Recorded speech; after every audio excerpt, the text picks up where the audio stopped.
একটা কোরআন বের হচ্ছে, এমনই একটা কোরআন যে কোরআনে 5টা কালার রয়েছে।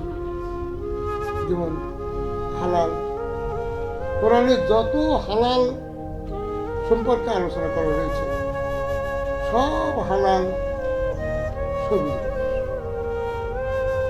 তুমি কোরআন বের করলেই তুমি দেখবা যে এই সবুজ রং, এটা সবুজ রং, যেটাই সবুজ রং সেটা কি হবে? হালাল। আবার যেটা হারাম নিষেধ সেটা লাল রঙের, লাল কালার করা হয়েছে। তুমি কোরআন বের করে দেখলা লাল, এটা ইদানিং বাইক করছে শুরু হয়েছে কাজ, অল্প মাসখানেকের মধ্যে আশা করা যায় এটা বেরিয়ে যাবে। এটা লাল, লাল মানে এটা নিষেধ।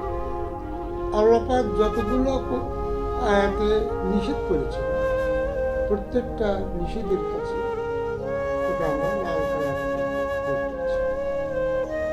আবার আছে হলুদ। এখানে যেসব কোরআনের মধ্যে যেসব সায়েন্সের আয়াত আছে, বিজ্ঞানের যেসব আয়াত আছে, সেসব আয়াতের মধ্যে হলুদ কালার করেছে। এমনি করে এটা এরকম কোরআন আমরা বের করছি।